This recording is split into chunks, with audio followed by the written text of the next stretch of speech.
Your Excellency, ladies and gentlemen, good evening. My name is Christos Megalou, and I'm the chairman of the Hellenic Bankers Association UK. On behalf of the Hellenic Bankers Association and the Hellenic Observatory of the London School of Economics, I'd like to welcome you this very glorious, almost Greek perfect weather day to this event.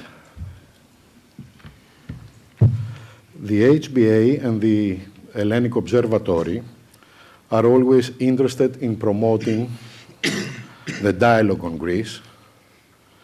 And with this event today,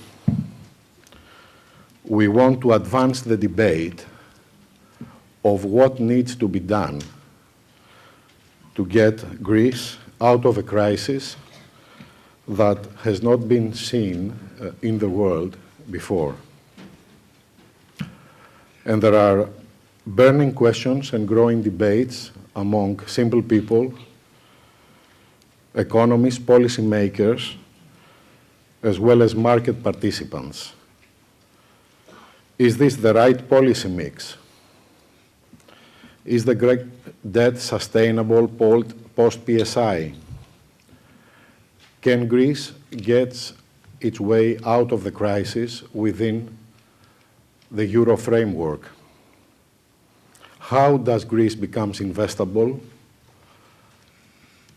as a lot of investors seem to feel that is in a recessive spiral and that the country will possibly have to go out of the euro in order to grow. Obviously, we don't expect that we will have all the answers here in this debate, but we owe it to ourselves to have the debate. And for this reason, the Hellenic Observatory and the HBA have assembled an outstanding panel of experts who kindly accepted to give us their views and answer questions. We have Vicky Pryce, who is a Senior Managing Director in FTI, Economic Consulting Practice. We have Moritz Kraemer, which is a Managing Director and Head of the Sovereign Ratings Group at Standard & Poor's. We have Poul Thomsen, a Deputy Director of the European Department of the IMF and in charge of the Greece and Portugal program. And Dimitris Daskalopoulos, who is a chairman of the board of the Hellenic Federation of Enterprises. The debate will be chaired and coordinated by Kevin Featherstone. We'll have a few minutes of presentations from each speaker, and then we have plenty of time for question and answers. Kevin. Thank you, Christoph, very much. I'd like to give a warm welcome to all of you here. It's obviously a highly topical, important debate. As Christos has mentioned, no doubt there are very strong views on this sensitive subject. We look forward to hearing the debate and the discussion. Of course, we win arguments on the basis of allowing each other to speak. And I'm going to invite shortly each of the panelists to make a short presentation. I will then try to follow up with a few brief questions on the basis of what they've presented. And then I'm going to open it up to you. So there should be plenty of time for questions and answers. We expect strong interrogation, but we also respect freedom of speech. And let me move on. Simply to say that I will now introduce the speakers in turn, perhaps in a less formal way than would normally be the case. Our first speaker, Moritz Kraemer from Standard & Poor's. I simply note, Moritz, by way of introduction, that Standard & Poor's have downgraded Eurozone countries, I think, 36 times so far. Research by the European Central Bank has shown that each one-notch downgrade for Greece has added at least 1% for Greece's borrowing costs. So I do wonder about whether you'd like to say something about the role of Standard & Poor in this crisis.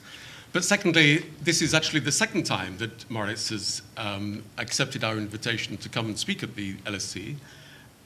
Just a matter of a few weeks ago, I was chairing a panel where Moritz spoke, and I quote his words precisely. By March the 20th, Greece will have defaulted. It is not a question of whether this will happen, but of whether it will happen earlier. I looked at my watch. I believe it's March the 28th. Greece has not had a disorderly default. We look forward to your forecast this evening, Moritz. Please.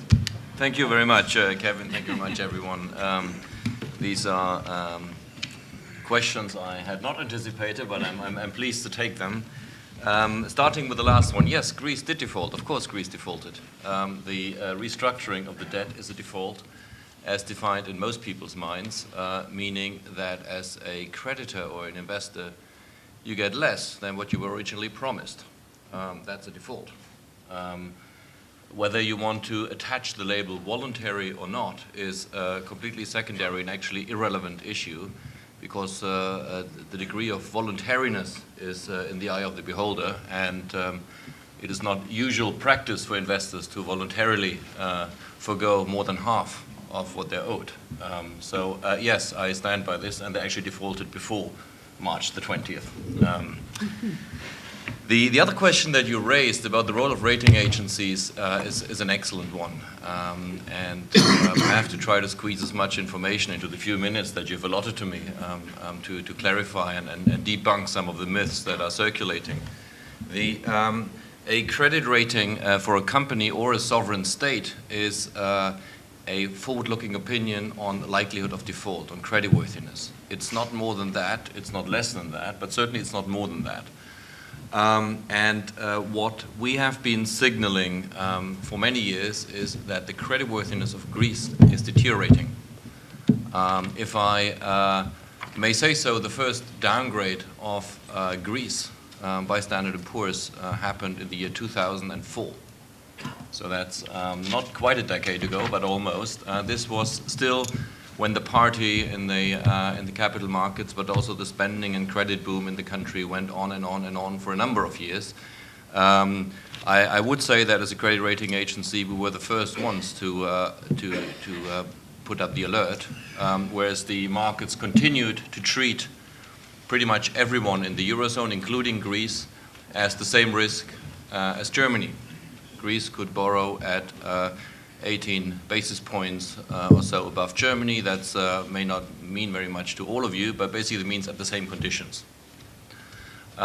This now is of course no longer the case. At that time also we had the European partners sort of not discouraging the imbalances that have been growing in Greece by not enacting, as it should have been, the Stability and Growth Pact. Now this is only partially the fault of Brussels, of course, and we need to remember that it's been France and Germany that at the time, in 2004, I believe it was, had sort of pulled the last teeth of the Stability Pact. But basically this situation went on, and I would say that at Standard & Poor's, you're one of the few really that pointed out that risks are going to increase going forward, without, of course, having anticipated the exact shape of this crisis, which I think no one really had.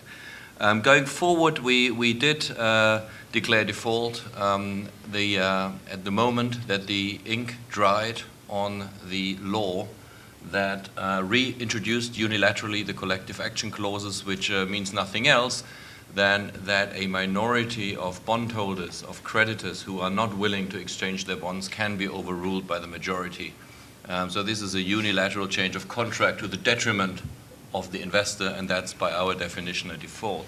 The new bonds that have been presented, the new government securities, we assigned a rating of CCC, which is an extraordinarily low rating, indicating that we believe that further restructuring down the road is more likely they're not. And some of the reasons for that have to do with how the crisis has been managed. And we think that there have been a few issues that made it harder for Greece, but also other countries on the periphery, to actually regain market access.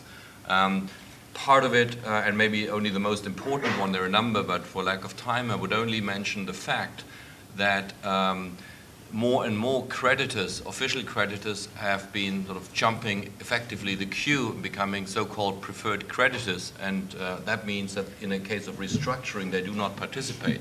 Now, the IMF has always been a preferred creditor in practice, but now we have sort of the European Stability Mechanism. We have the ECB and the Eurosystem being a de facto preferred creditor, and for a country like Greece, where the official creditors are making up a larger and larger amount of credit, that means for the normal bondholder that the risk is increasing significantly, because if there is a default and you need to get some recovery, you know, the IMF and the ECB and everyone else on the official sector will get their money first, and you may get something at the end. So that makes it riskier, meaning that the investor will demand a higher interest rate from Greece if they want to lend to Greece again. That, of course, makes it harder for Greece and other countries on the periphery to establish a sustainable debt trajectory going forward. So that has partly been sort of exacerbated by policy decisions on the European level, making it actually harder rather than easier to regain capital market access. Now, the main risk going forward, I think, has to do, in the case of Greece, you need to think about what all this means beyond the macroeconomic numbers. I mean, if you have a society where half of the young population is without a job and without a decent prospect of getting a job, this changes the nature of society. This changes the nature of the political discourse. And this changes also the political choices that societies may take. And this raises, of course, the risk for all sorts of developments, starting with populism to nationalism, or sort of supposedly quick fixes like leaving the Eurozone. But basically, if you cannot, as a policymaker, while you are demanding sort of savings every year and reduced living standards, you cannot demonstrate this is worth it. A few years down the road, we will be better off, and it will all be for the better. This will mean that the society will change, and the risk of populism and political developments that could corrode the foundations of the European ideal, not only the Eurozone, are increasing. So that's the fine balance that needs to be kept, that you get the adjustment path going, but at the same time you need to be able to create enough growth and social stability to sustain society in a cohesive fashion. And that is a big challenge, and we think this may entail down the road, I'm not predicting today when, but at some point another restructuring of the outstanding debt, and that time maybe the official creditors need to come into the boat. Thank you, Moritz, for being so disciplined with your time. Thank you. Our next speaker is Dimitris Daskalopoulos, the head of the main employers association in Greece. Thank you. Dimitris Daskalopoulos, I see, has been quite critical of the previous Greek government, the Papandreou government, for being, quote, too timid in the face of vested interest within Greece, blocking reform. I note that this last January, I think, SEB, the Employers Association, agreed with YESE, the main union organization, not to adjust the level of the minimum wage in Greece. In a moment, Poul Thomsen may well remind us that he's on record as saying that the minimum wage in Greece might have to be lowered. So, Dimitri, by way of introduction, I simply ask, who is being timid here?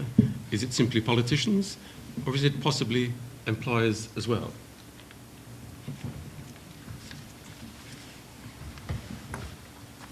Kevin, you're changing the playing field. I will keep this question to answer it afterwards, because, and I do have a lot to say on that.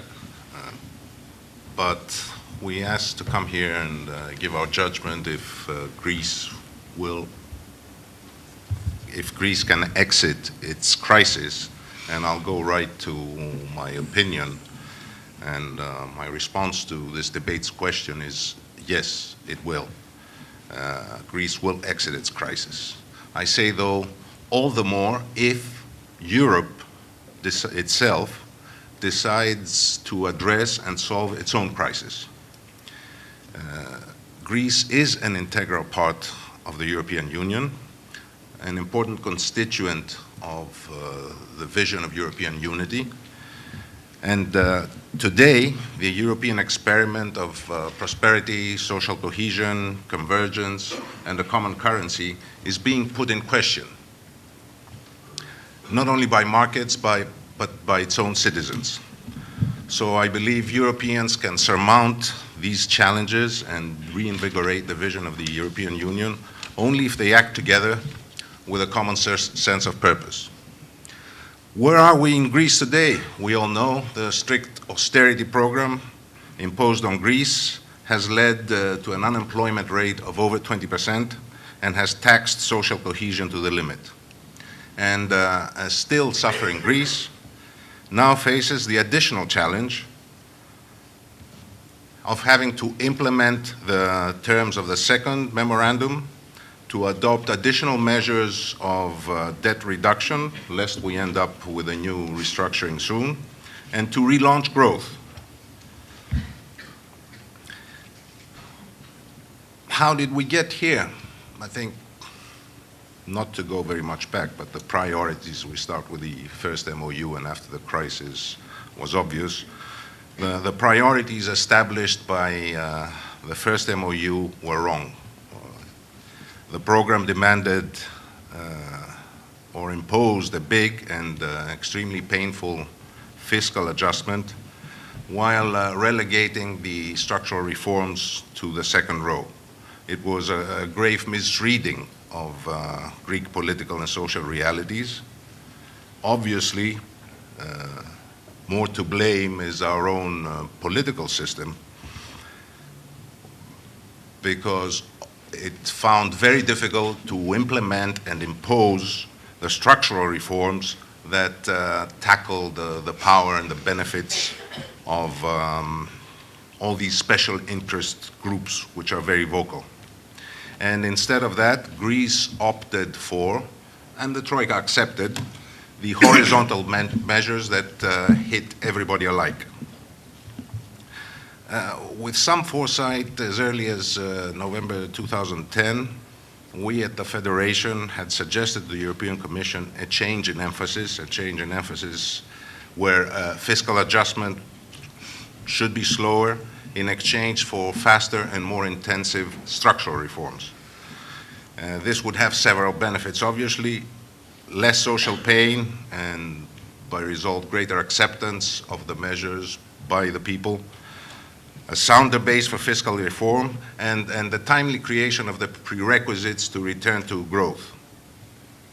I think our arguments then are now belatedly reflected in the second memorandum, which does give priority and emphasis to the structural reforms, but still, crucially, I must say, leaves growth outside its preview.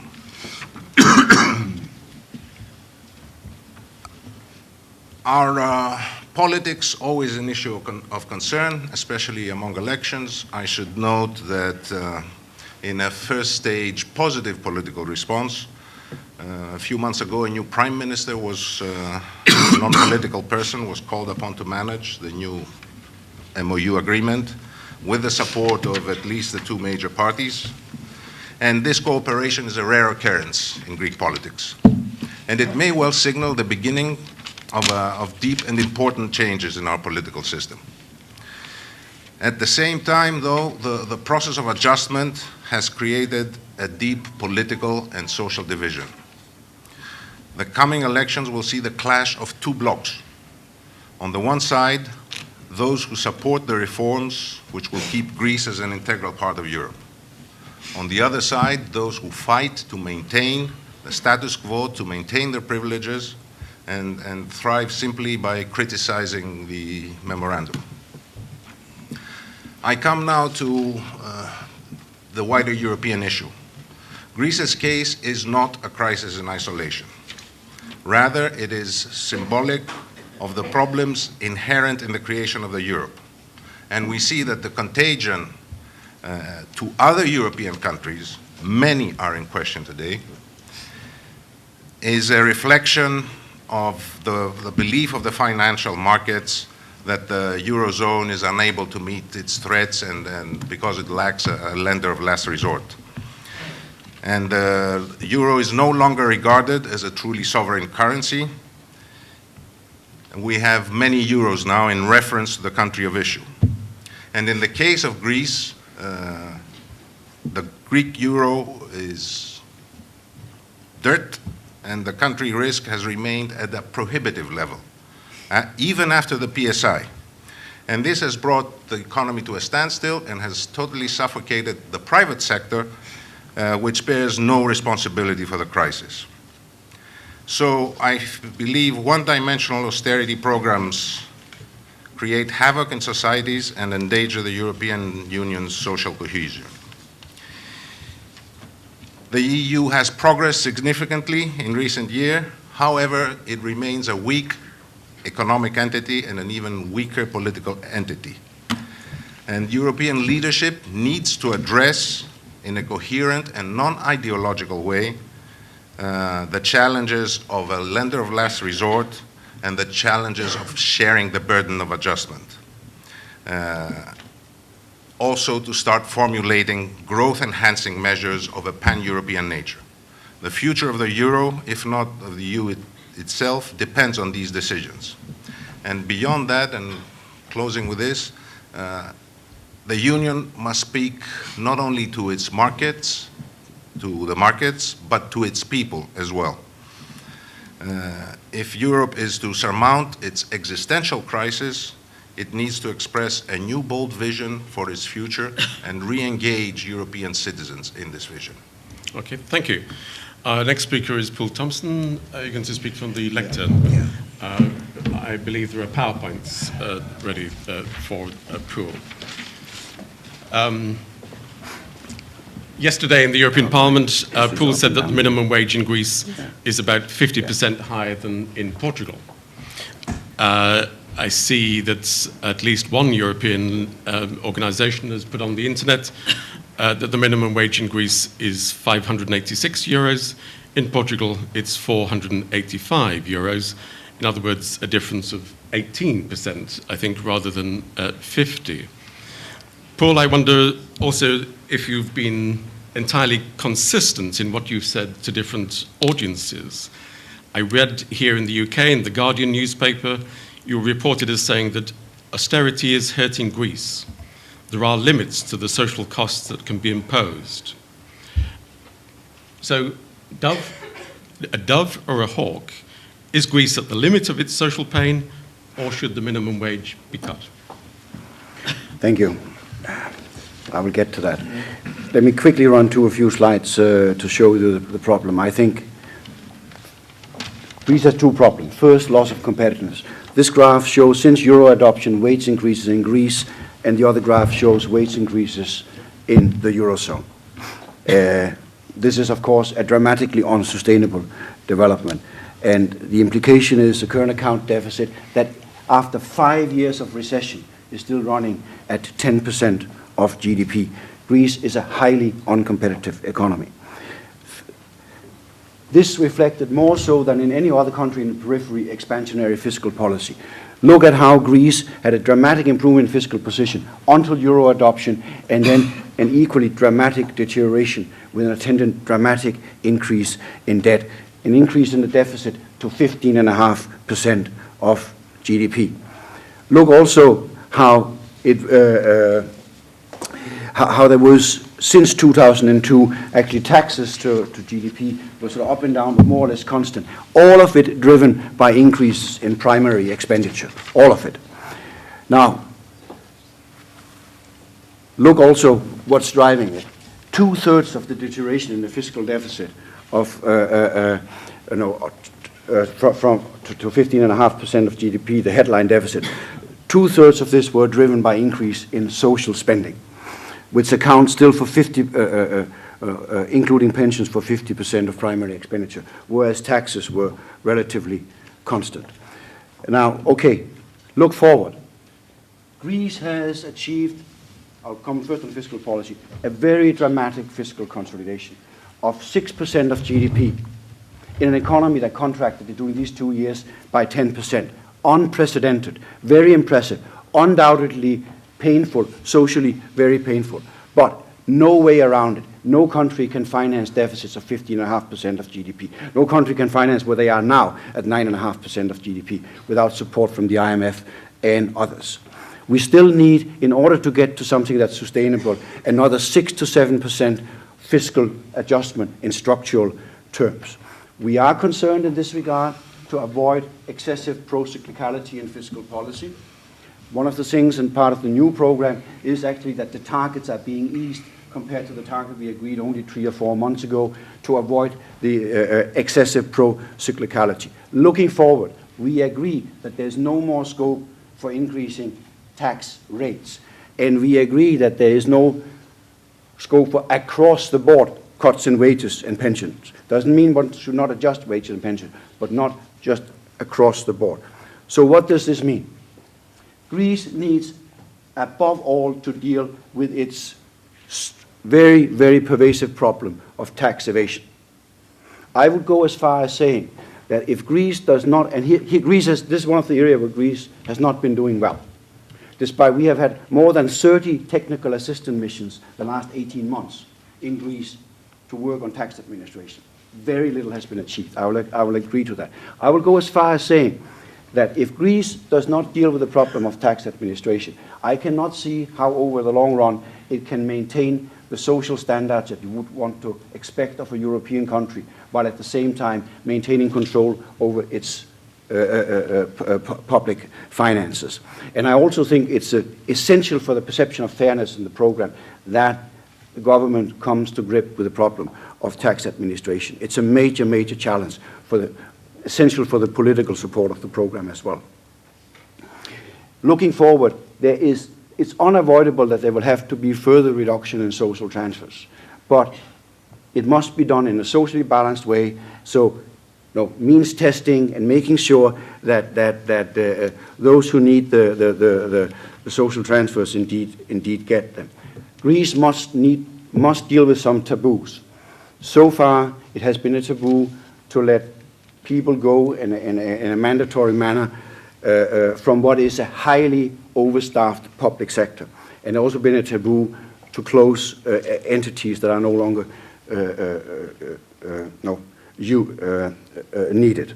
So to get this 6 to 7% of fiscal adjustment, I think one needs to move along all these 3 fronts: tax administration, mean testing, social transfers, and dealing with these taboos. This is going to be resisted fiercely from vested interest. There's no doubt about that. But there's also no doubt in my mind, given what we have seen Greece delivering the last 2 years, I cannot see how one can argue that there's no political support for it. I mean, Greece has taken very difficult decisions, and I'm confident that they will continue to do so. Now, where the program has not done so well, I agree, is on structural reforms. This year shows the relative unit labor cost of Greece relative to the Eurozone. And you can see that the relative unit labor costs are still very, very high. They need to be reduced by another 15%. The program attempts at doing that, and you can see in terms of the real effective exchange rate, it's even less of an improvement, because the wage reduction has taken place so far, has not really been passed on to prices. So what's happening on structural reform? Clearly, the fact that structural reform fell short of what we had expected was a major reason why the programs performed so poorly on as far as GDP and output is concerned. By now, there's been hope that the program that would have produced its critical mass of reforms that would begin changing the investment climate, we get to an inflection point where the improvement in competitiveness, expansion of export would offset the negative impact of fiscal consolidation on domestic demand. It has not happened. The economy has continued downwards, primarily because we have not reached this critical mass of reforms. I do not agree that the first memorandum did not focus on reform. I think the first memorandum focused primarily on reforms, but they were not implemented as expected. As a result, the economy is adjusting primarily through recessionary channels. That is a problem, right? If you wake up one morning and you find that you have a competitiveness gap between wages and productivity, fundamentally you have two choices. Either you become more productive or you become poorer by reducing wages. We all want it to happen by increasing productivity, and we all agree that because, I think most of us agree, because of the lack of structural reform, we have seen too much happening to the recessionary channels of lower GDP, higher unemployment, and instead of higher productivity. So that is the challenge going forward, and this is what the program tries to deal with, to close this gap of about 15%. Now, what we need to do is to speed up the internal devaluation. There is no exchange rate. There's only one way of dealing with the competitiveness problem, through an internal devaluation. There's no other magic to it. That you need to have cost in Greece going down relative to the cost level in the rest of the Eurozone. Many countries in the Eurozone which are busy becoming more and more competitive in a globalized economy. That is a major challenge. It's a moving goalpost to become more competitive because the rest of the Eurozone is busy becoming competitive vis-à-vis the rest of the world. A major part of this program is liberalization of the labor market, including a reduction in the minimum wages of 22%, and mechanisms for basically ensuring that that we are speeding up the realignment of wages, nominal wages at the firm level with productivity at the firm level to get the earlier supply response, and to be sure that we don't only have increase in unemployment, but also adjustment in wages that allow the supply response to take place. Of course, there are these labor market reforms are essentially in place. Greece has done very well the last 6 months in putting in place these labor markets reform. Of course, it will not work as intended if we don't liberalize products and service markets so that the lower wages are passed through to prices. Most of these reforms still lie ahead. This is another area where there was disappointments during the first 18 months, 2 years of the program, and where Greece needs to do better. And of course, there are a number of other reforms to cut red tape, judicial reforms. I invite you to log into the IMF website. There's a report of 150 pages there explaining a long, detailed list of reforms. Given the experience to date, there's no doubt that this is another area where there will be strong resistance from vested interest. I'm almost getting to an end. Financing. There's no doubt also that there's a realization that Greece will take a decade or longer to fully deal with this problem. There's no doubt about that. It will take a long time to become fully competitive. The financing has been adjusted. There has been a deep PSI, a public sector involvement, restructuring of debt. European partners has committed to Greece that they will continue to provide financing until market access has been restored, for however long it takes, provided that Greece continues to adjust. That's a major commitment of European partners. And we now have a 4-year program from the IMF, longer support from the IMF. Still, with all of this, it remains uncertain with this high level of debt and all this risks that the program faces because of possible resistance to reforms. It remains uncertain when market access will be restored. Let me just show you at the end. This is a slide here. This is a program baseline that shows that debt will be down to 116% by 2020 under the assumption and then further decline from there on. So debt will remain high well into the next decade, above 100%.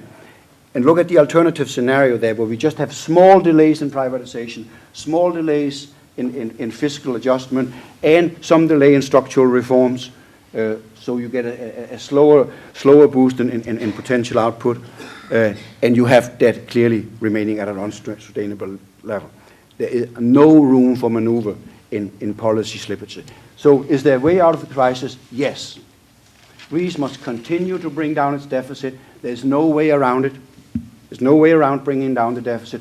Already, Greece is receiving support from the EC, the Commission, the ECB, the IMF, far, far, far beyond what we are doing to any other country. In the next 3 months, the EFSF and the IMF will together disperse 110 billion euro, next 3 months, 110 billion euro into a $200 billion economy. There is no other economy that received this kind of support. So the notion that we can go slower, have less fiscal adjustment, have higher fiscal deficit, is just not in line with the political realities facing Greece. Greece needs to continue to adjust its deficit, but it needs above all to undertake structural reforms. It will not reduce the deficits if it doesn't put this deficit reduction on a sound structural basis to reforms in the public sector, and it needs above all the reforms needed to improve the investment climate and start restoring growth. Very, very little room for maneuver, but Greece can get out of the crisis. Thank you, very much, Poul. Our final speaker is Vicky Pryce, and I think, Vicky, you're speaking from the lectern as well? Oh, yes, I am. Okay, with another PowerPoint presentation. Vicky has written that Greece must make major structural reforms, but it needs more time to do so. And I guess, Vicky, we'll have to wonder, if Greece was given more time, could it still deliver? More particularly, perhaps could this political class deliver? Can this Greek bureaucracy deliver? Well, the bureaucracy is indeed an issue, but I'm sure we're going to get onto politics later on. But just to summarize, really, because there is quite a lot of agreement between the speakers about some of the sort of reform issues that need to take place. But let's just step back a bit and think about what Greece has been through. It's managed to get through the latest crisis, of course, in terms of securing agreement to release funds under the bailout that we've just been hearing, and, of course, the agreement that we got in terms of the haircut by private creditors. But, of course, this doesn't mean that the end is in sight. In fact, far from it. I mean, the markets obviously still believe that there is a significant risk of default, and let's just look at this following slide. What this chart shows is interest rates on 10-year government bonds. It shows how, with the creation of the euro, the markets treated all Eurozone government debt as equally risky or equally safe in this particular case. It was an implicit assumption, of course, that the Eurozone governments would stand collectively behind the debts run by each member. We all know, of course, how wrong that has been. What happened, of course, is that we had Lehman's, and the markets took Lehman's, the collapse, as a signal that they could not make this assumption anymore. And we see the divergence in interest rates in the right-hand part of the chart, which started happening at that time. And of course, what's happening now is that we're back practically to where we were at the beginning of the creation of the euro. I've used this slide, the Newsnight, as one of the, my preferred slides of the year. And what it shows is that actually we haven't really achieved anything very much in terms of how the various countries are viewed through that entire period. There's a bit of a difference in the middle, but then, of course, it's all been going back to where it was before. What it means, really, is that Greece cannot borrow from external markets. The data in the chart are from the ECB, of course, and they predate the recent agreement, so things have come down a little bit since. Nevertheless, if you look at Bloomberg's today, the rate on 10-year government bonds in Greece was still over 20%. So Greece is going to be reliant on the EU and the IMF for years to come. And recession, of course, is making matters worse. We heard a little bit about the pain that Greece has had to put up with. Greece's GDP has been falling since the third quarter of 2008, as you can see here. Falling output, of course, hits revenues. The tax revenues we heard about, increases benefit payments, which perhaps are too generous, of course, in Greece anyway, and inflates the debt to GDP ratio. The chart shows that 2012 is expected to be even worse than the last 2 years, with a fall in GDP as much as 6.9% if we believe some of the forecasters. In other cases, it's a bit less. In fact, the more up-to-date forecast from Oxford Economics and from the European Commission itself, which appeared in its recent structural adjustment program, in fact show no recovery, at least until 2014. That's a long period of pain, which the Greeks have been putting up with. So in my view, this just cannot go on. There is a limit to how much an economy can adjust to deflation and internal devaluation. One of the reasons why Greece, of course, is in its current position, we've already heard a little bit about that, it has singularly failed to do the right things. There's no doubt about that. It failed to invest enough in capacity. It failed to improve infrastructure. It failed to undertake the politically difficult structural changes that needed to be made. And of course, the result is that it has become terribly uncompetitive within the Eurozone. It needed to do all these things to at least bring Greece, those of you who know Greece well, I'm Greek-born myself, to bring it into the 20th century, let alone the 21st century. Huge changes needed to be done. And at best, the current austerity program will produce ever-increasing resistance to the structural reform that we've been hearing about required to improve this long-term competitiveness. And at worst, the Greek population and their leaders will decide enough is enough, and then they default on the rest of their debts. And indeed, I agree entirely, we've already had one default.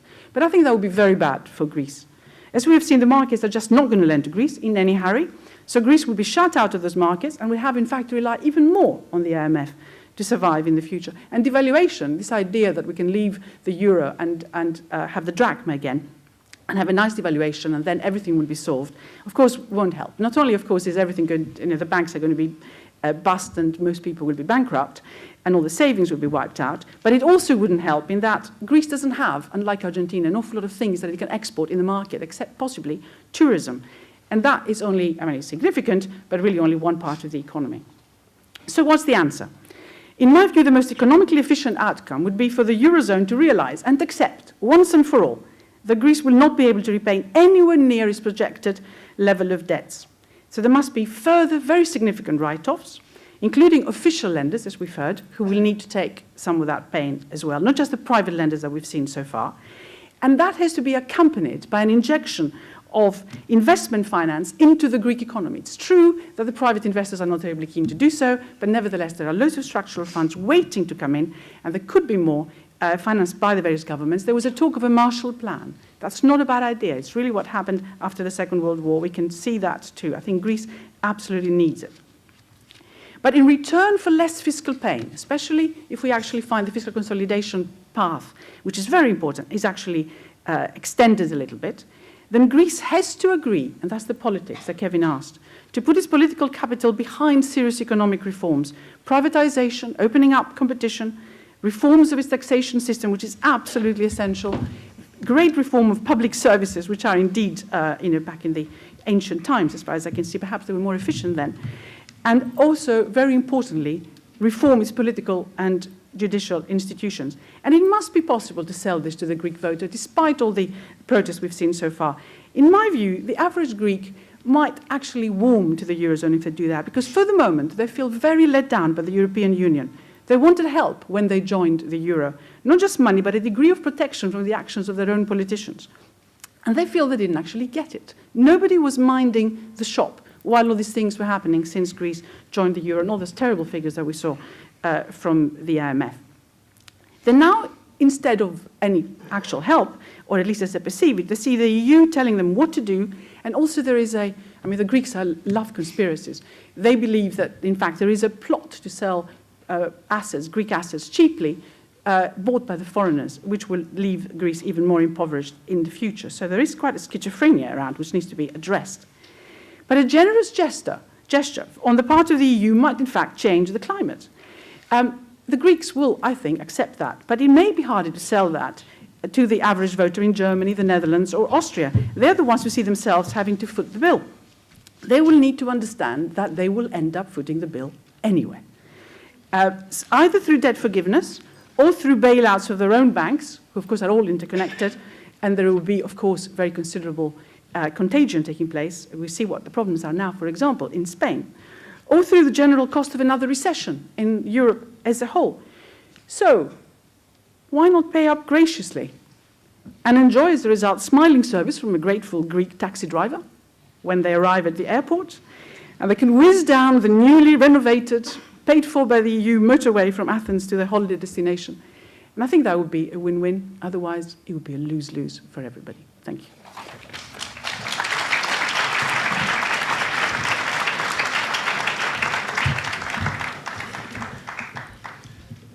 Okay, I wonder if we could ask each of the panelists to respond to a quick question very, very briefly. If we start on the basis of what's been said, Moritz, I wonder what it would take from the Eurozone in terms of action by the Eurozone that you would accept as being as it were, a game changer? What would convince you for that? Hold fire. Dimitris, I am interested that your presentation seemed to talk a lot about Europe, and I wonder about the responsibility of domestic organizations and leaders for reform failure, whether it's just politicians that have failed. For Poul, you emphasized that the Eurozone will stay with Greece as it makes the necessary reforms. The Eurozone will stay with Greece. Forgive me, I've been reading newspapers, Brussels, Germany, etc., that they're actually expecting Greece, possibly desiring Greece to exit. Why should Greece be confident that the Eurozone will stay the course with them? Vicky, I understood the theory. Can the domestic system actually deliver the nirvana that you outlined to us? So very quickly, I'm going to limit you to 2 sentences. Moritz. Well, I think for a game changer, most of the heavy lifting, as most of the other speakers alluded to, has to happen in Athens or in Greece. I think the Europeans can be helped from the sidelines, and as I pointed out, some of the policy measures that have been undertaken have not been helpful. I think what Europe can do, Europe can provide a window of opportunity that is open for long enough so that the job that needs to be done in Greece can get done. Okay, thanks. Dimitri. You asked if it's just politicians that failed and if there's any other responsibility. I'd say in a mess of this size, nobody can claim that they were not to blame, all groups. But here we've had a country that has been dominated by the state, which owned 70% of the economy and was intervening in all of the rest of it, dealing in a clientele relationship with all groups and holding the pie for that. There is responsibility for others, but you cannot blame the people or the other groups as much as the leaders, and they were very wrong. Okay. Poul.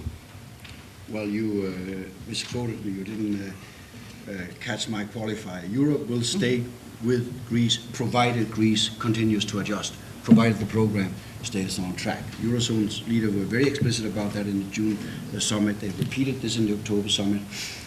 European partners and the IMF has committed another 130 billion program into a $200 billion economy. It is truly exceptional support. And the notion that what's going on with Greece is a reflection of lack of support from abroad, I think it's a serious mistake to make that argument and think that the main problem lies abroad.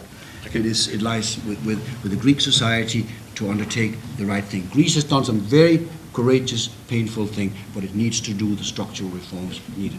Okay, thanks. Vicky. Well, I agree that it's not very easy to change the political system, but I think, A, we may well be moving into a coalition in the next government, which will be, after the elections, will be really quite interesting. B, I think there could be a change if the alternative is explained to the Greeks in proper terms. And that hasn't happened to the extent that it should have happened. After all, you still have the Greeks, 80% of the Greeks actually want to stay in the Eurozone, which can be exploited quite favorably, if you like. At the same time, you have 80% against the reforms. So if you can swing that around, then you can make that change. But I think there is a very important issue which has to do with the administration. It is a very ineffective, politically aligned administration. And it should be, I think, a bit more like the UK. It's one of the things we can export from here, which is you have a completely impartial, unpoliticized administration. I think a lot more will happen if we're able to do that. And I think it's one of the jobs of the IMF and others, the EU task force, to actually change that. Okay, thanks. I think you may have read too much into the Yes Minister programme, but nevertheless, we take the basic point. You've been very patient. There are people around the theatre downstairs and upstairs with microphones. I'm going to invite you to ask a question, emphasis to ask a question. If you could, not a speech, please, we don't have time. I want to bring as many people as possible into the discussion. And if you could identify who you are. What the electorate actually thinks about everything. Okay, thanks. If we could have the gentleman at the very back here in the, yes. Question for Mr. Thomsen. If you could just identify yourself to the... Yes. What kind of government and political environment? Could you just say who you are, please? Oh, it's Labis Tsirikotakis from Greek TV, ERT. What kind of government and political environment would you like to see after the coming elections? I suspect you're going to give a long answer to that. Andreas, can you identify yourself, please? Hi, my name is Andreas Kutras. I've got actually two very short questions. A fundamental tenet of any restructuring is the fact that the borrowers should come out in a much better position after the restructuring. Now, in the case of Greece, it didn't. The first question then is, why was it done? Was it just a political game between Germany and the markets? Nothing to do with the economy of Greece. And my next question is that I would like to ask, how do you explain the fact that none of the major political parties in Greece do not support or have reform agenda in the political parties? How do you expect for the program to succeed if none of the major parties, none of the major politicians, actually have any inkling to reform? Thanks. Poul, do you want to start? Yeah, We're all desperate to hear what kind of government you'd like to see. we will work with any government that wants to work with us and that the Greek people puts in power. On the okay, thanks. On the second question, the program failed in some area, made significant progress in other areas. By now there's a tendency to underestimate the many good things that have happened, not least in addressing the problems in the public sector. Significant progress in that area. We adjust the program and move forward, and I'm sure by the end of this, there's a good chance of being successful. It is a program that has high implementation risks because we understand the difficulties politically, the strong opposition to some of these very difficult reforms. There's no doubt that success is not a given, but I also think that it's very clear, if you look at last year, where the reforms fell short, particularly in the last year, in 2011, because they started out very well, actually, in 2010, as there was a clear perception in Greece that Europe was starting to lose patience with the lack of reform in Greece, and that there was a clear risk to Greece from losing European support. There was, as one of the speakers explained, there was a realignment in Greek politics, and we are seeing, I hope, a realignment where there is a broader political support for the program, and I think that reflects that the Greek political system understands what is at stake. I hope that it reflects that, and I hope that that's broader consensus behind the program will prevail. This is up for the Greek people to decide. Okay. But do you want to answer the question about the borrowing arrangements and whether this was to favour Germany and the markets? Well, I don't accept this thing that the notion was that it failed, and therefore there must have been something else behind it. It succeeded in many important areas. In some areas, it fell short. So we regroup, we adjust, and we move forward. This program is about restoring growth in Greece and job creation in Greece. That's what it's all about. It's been about what it's about from the beginning, and that's what it's still about. It's proving much more difficult than anybody expected 2 years ago for a number of reasons, external and internal. The external environment is much more difficult than expected. As long as Greece adjusts, its partners will assist it with this difficult process. Okay. What impact might elections in France and elsewhere have on the Eurozone and the ability to Greece to get out of it? That was the question. Well, I think on the political side, I think most of the good news is probably out.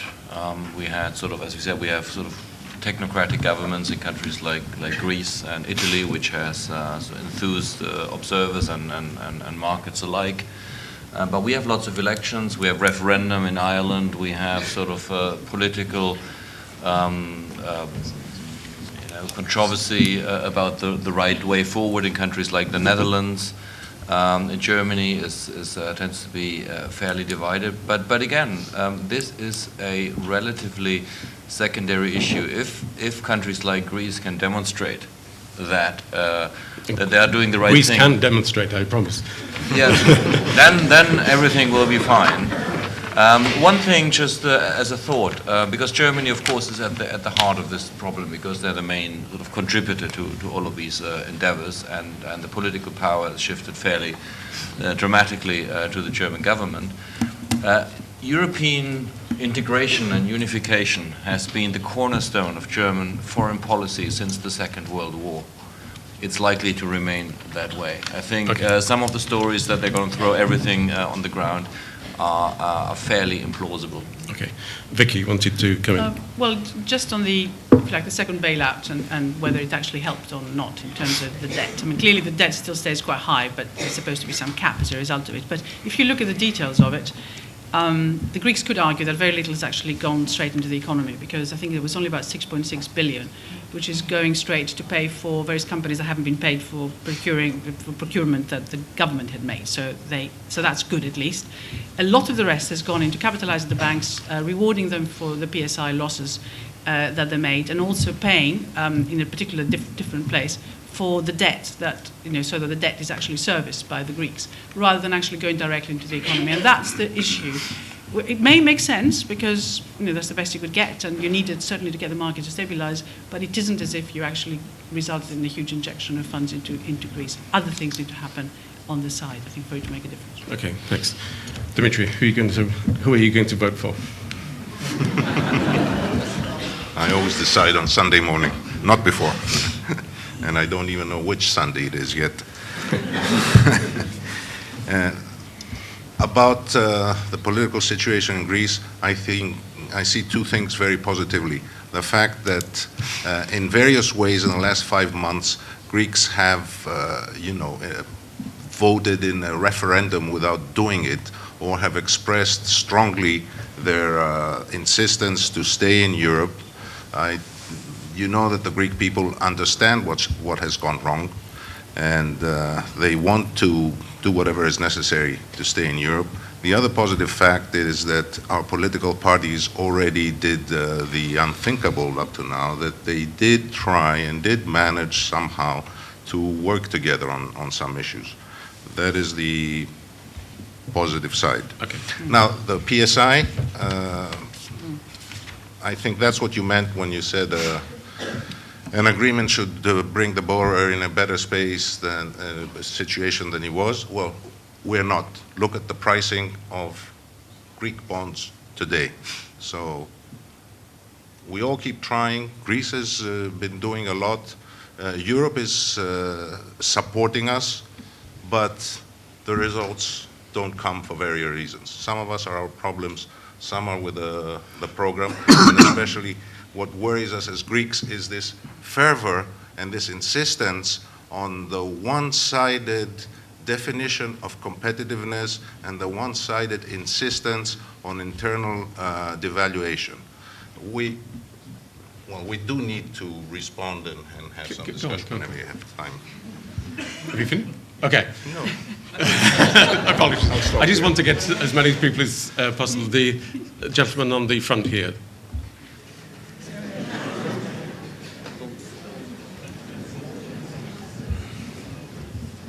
Mr. Poulsen, you are aware that IMF economic programs have significantly worsened the public health care infrastructure. I have here a paper from the University of Cambridge that proves that. Let me read 2 lines.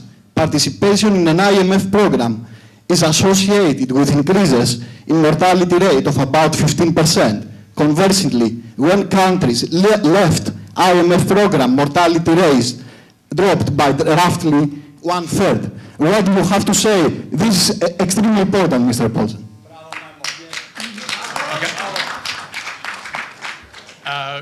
Other questions, please. The gentleman in the very middle here, the purple tie.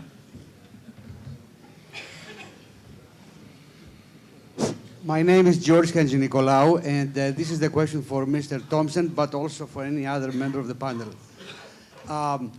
What leverage does the Troika have in forcing Greece to implement the program? This is the second time we have been through a restructuring, and apart from creating bad habits for the Greeks so they can come back for a third time, it is also the question of here, the arrangement of interests is if you walk away, as you implying from your statement, as long as Greece does, then you lose money because the Greece will not pay you. So what is the outcome of that? Can you help us see a little bit the future here? Okay. Last question in this round. There's a guy in a blue shirt at the back, please.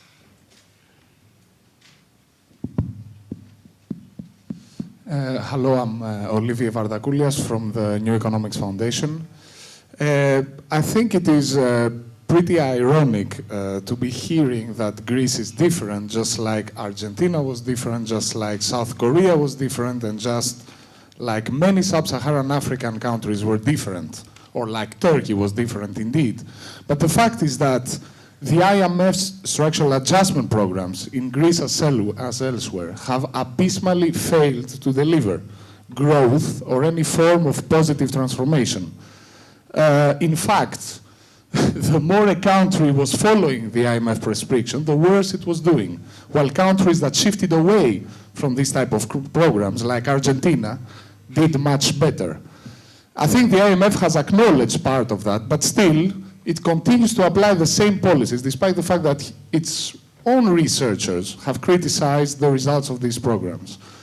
The second thing, an additional specificity of this program, is the internal devaluation paradigm. I don't think that there is any evidence in economic theory and economic history, which is even more important, that these are a consistent substitute to an external devaluation. So to the question, can Greece get out of the crisis? I will answer that Greece will only get out of the crisis if it defaults on its debt properly, on its own, and gets out of the Eurozone. Thank you very much.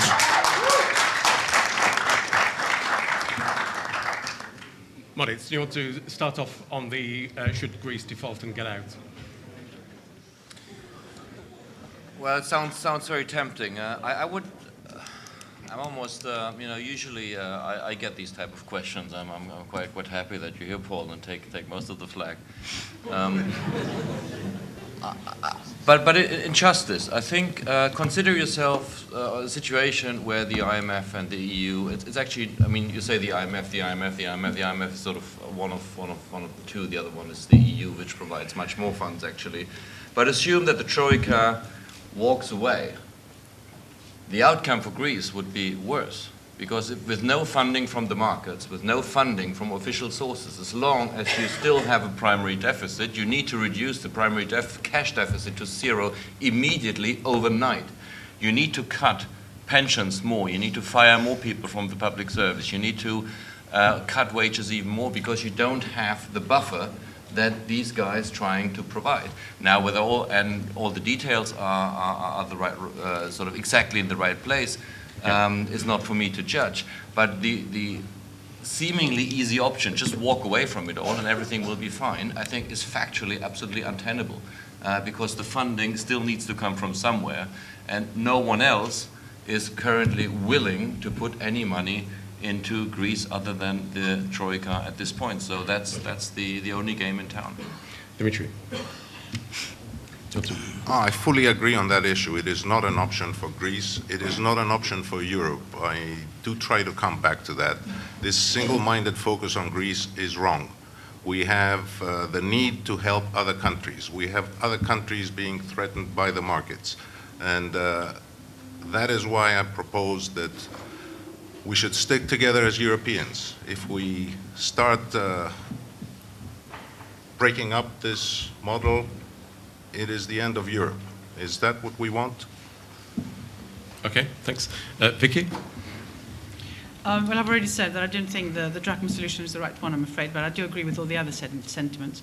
Particularly, I do think that the IMF austerity package has been exaggerated in Greece, and it needs to, in fact, be lengthened and sweeteners given as quickly as possible, because otherwise we will end up in the sort of worst situation that we were discussing before. And I think that's important both for Greece and for the official lenders to Greece. I think at the end of the day, the IMF will have to pay quite a lot to sort out a bankrupt country.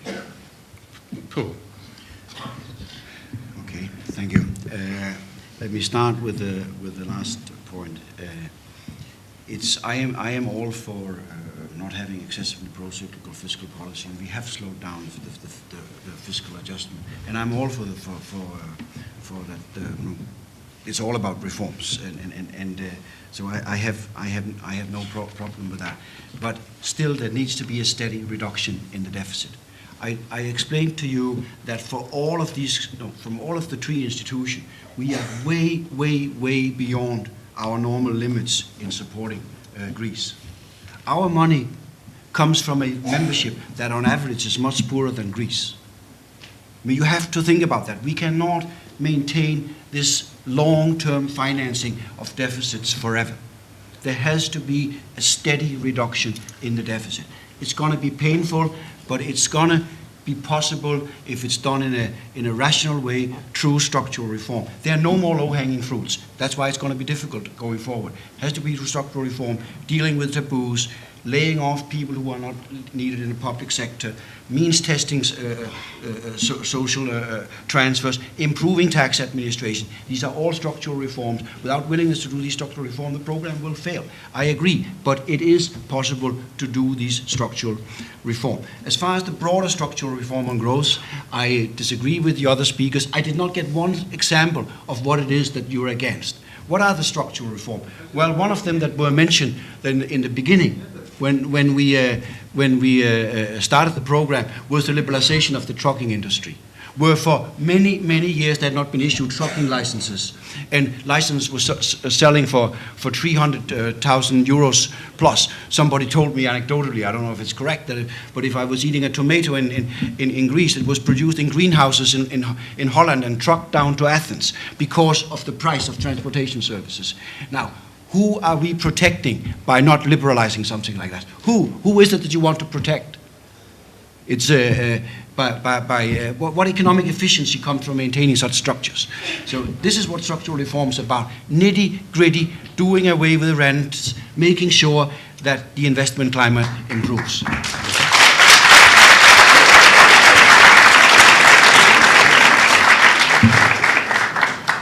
And the social pain, the impact on health? Well, yes. I think it's absolutely essential, and I said that in the beginning, that Greece maintains a social safety net that is well targeted. We are spending a lot of time on introducing means testing, making sure that money spent on social assistance is spent effectively. I made the point before that I'm worried that if one don't improve tax administration, it will be difficult for Greece to do so. The reforms are full of measures to try to alleviate the social impact. The cut in pension, the cut in wages, exempted the ones with the lower pensions, the lower wages. So this notion that we are not concerned about the vulnerable in society is just not correct. Okay, thanks. We're very tight for time. What I suggest is that I'm going to take two questions, and any member of the panel can respond. Which question? On health? You want to try again? Well, I can't. Okay. So I guess the implication of the question is that you show sensitivity, you say, but nevertheless the record shows an impact on health and suicide rates, which is alarming. Well, I am alarmed by the social problems in Greece also, and I think it's absolutely essential that one maintain adequate social service. Let me give you an example. Pharmaceutical. Greece spent dramatically more on pharmaceuticals than any other European country. Dramatically more. So what does the program do? It goes in and, for instance, it introduces e-prescription. It introduces, lists of medicines that can be used, more use of generics, and slowly the cost to the Greek society of pharmaceutical is going down. That's the kind of reform of the healthcare sector. Nobody is insisting on making changes that will prevent Greek citizens from getting adequate medical services. It's just a myth. Okay, we're going to take two last questions, one downstairs, one upstairs. Can we take the gentleman with the red tie? Hi, Isaac Karpidis from Antena TV and Real News. Basically, I would like to ask Mr. Thomsen if he can guarantee to all of us here that after the new government, we are not going to have more austerity measures for the people in Greece. Thank you. Okay. And final question, the guy in the black shirt in the middle, please. It'll be to your on your right-hand side. Oh, okay. Hello, my name is Eric Klopfer. I would like to ask a question concerning the latest pact of austerity measures, including the reduction of the national minimum wage, because you wanted an exact, specific example about the pact. So there are many actual academic papers stressing that the reduction of a national minimum wage does actually hinder job creation. Among those papers, those of Alan Kruger's, for instance, of Princeton. So do you believe that by pushing an agenda and having as two main aims of creating growth and jobs, that is actually achieved, is an efficient way to achieve that, or is it more a neoliberal ideological agenda that you're trying to push through the IMF Foundation? Thank you. Okay, thanks. Poul, do you want to answer these final two questions? Yeah, I will do that. Greece, after the elections, there's no doubt will have to continue to reduce its fiscal deficit steadily. As I said before, if it undertakes the necessary structural reforms, it can be done in a manner that is socially fair and well-balanced. Undoubtedly, some of the privileged groups that would have to surrender their privileges will resist it, and it will be difficult. But I do think that it's possible to do this further fiscal consolidation that is necessary in a socially well-balanced way, provided that one undertake structural reforms and do not being forced into these across-the-board wage and pension cuts.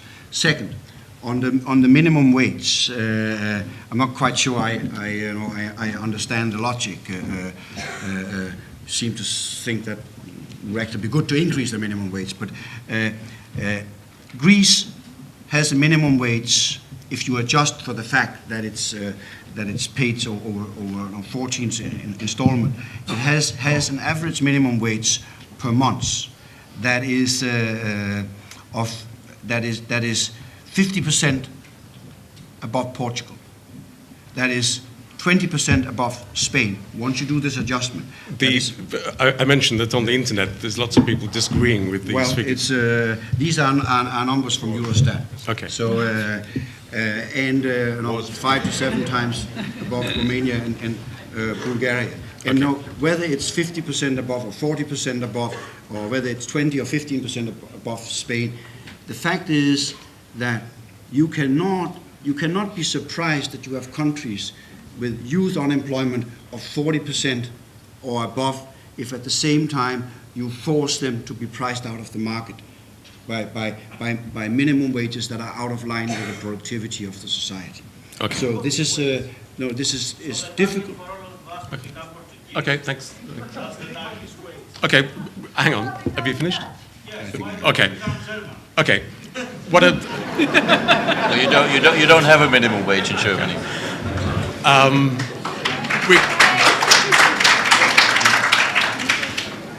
We're desperately out of time. What I would like to do is to give each of the other speakers just 1 minute to conclude on any aspect they wish to pick up on. Moritz, do you want to re-engage with any particular issue that you didn't have time with? Yeah, I think one issue that wasn't addressed very much, but I think it's very pertinent, is whether adjustment like this can happen within a monetary union. And many of the questions seem to doubt that. And surely it's more difficult because it removes layers of flexibility that you would have if you have your own currency. But there are fairly encouraging examples that it can be done if the political preconditions are actually there and the flexibility is there. And I would mention, for example, cases like in the Baltics, which had been engaging in adjustments which are broadly comparable without breaking the peg. And they had the temptation to actually devalue because they had their own currency and didn't do so. But I think at the end of it came out stronger for it. Okay, Dimitris? I still owe an answer from the question at 7 o'clock. I'm sort of unnerved to see the IMF, which together with Europe is actually helping us and looking after us, being unnerved itself and developing a persistence, because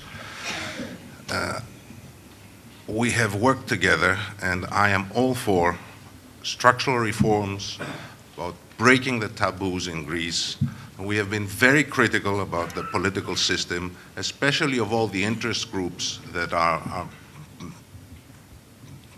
trying to stop this change. And I totally agree that the deficit must be cut deeply and rapidly, and that one of the best ways to do that is fight the interest groups and fight the tax evasion issue.